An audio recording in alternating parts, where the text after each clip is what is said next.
Being me, I'm overly emotional about things, and I've been stressed about the video that I wanted to put out for today. I've picked up the camera, recorded, and deleted the footage at least 3 times, but then it dawned on me, why not just spend my last day of 23 with you? Come along with me on this day in my life while I share what I've learned this far. Dear 24, I honestly never thought about life this far. The life experiences and accomplishments I've made up to this point never cease to amaze me, and on this journey of life, the lessons have been exponential. It's kind of crazy the way things in life pan out for you. One second, you could be on top of the world partying with friends in the middle of the night, and the next day you're hyperventilating in a dark room at 2 in the afternoon. From the purchase of my first car to the loss of my first love, it all makes me reflect. All these things are essential to my being. I've learned that you have to appreciate the moments you're in and be open to learning the lessons that lie in the chaos. Some lessons are better learned the hard way, and there are pains you need to feel so that you know how you never want to feel again. Being miserable, grieving, yearning, they're all feelings that no one talks about, but at the same time, no explanation of these feelings would have for certain changed the outcomes. Your choices are the foundation of creating this life, and they will create the rest of your life. So make sure to spend time being present and conscious in your being. One of the biggest choices you make in your 20s is about love and loving others. I'm a firm believer in right person, wrong time, but the idea of loving someone who can't be in your life right now never stops being difficult, and I don't think it ever will. I love the excitement and the depth that loving someone brings to this experience. Loving something that is not yours is violent, and choosing this route is only damaging to you. Although I believe that love is not supposed to be easy, it is not supposed to be impossible. The emotional capacity that it takes to love something or someone that is not yours is too expensive. There should be no price on someone's life, but in reality, you do have to pay to play.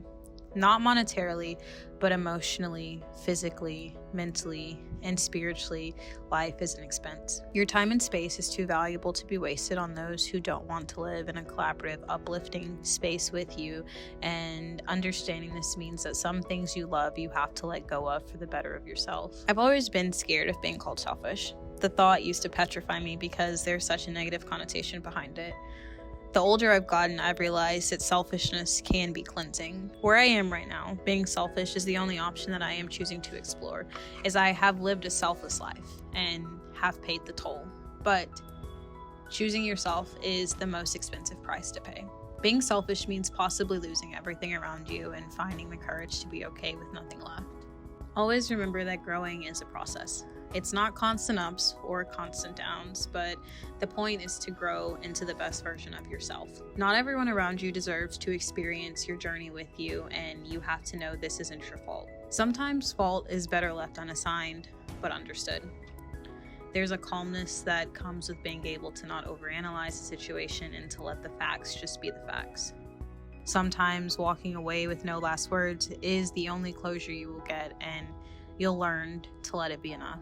This experience is a voyage, and there's no way to tell when you've reached your destination. It sounds cliche, but it's truly about the journey. It's about the first guy who's come to your rescue on the side of the road. It's about the time you took a spontaneous road trip to buy a rare find on Facebook Marketplace. It's about having to choose to walk away from your best friend. The best moments come from the unexpecteds, the ones who you couldn't have seen coming, but they knew exactly where to show up, when to show up. They feel like they were placed here for the lessons. Have you ever heard the saying, the blessing was in the lesson?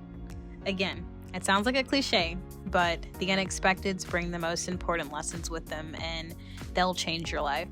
Something I had to really grasp onto was that life-changing experiences have to be bad sometimes. There is no true life without balance because there's no disappointment to teach you appreciation. I appreciate the most the humbling experiences in this voyage. Life will humble you better than any person ever could, and it's necessary. Humility should be more sought after. I manifest throughout the rest of this experience. I continue to grow in humility and understanding. I manifest the healthiest relationship between my spirit and physical being. When you're truly fulfilled with yourself, you feel the most at home. Being comfortable no matter what physical space you occupy, I believe, is the point. Security in the fact that True comfort comes with not having to choose between desires and passions, your wants and your needs. There is no better time than now to start living in your truth and finding the beauty and love within this life. Here's to her.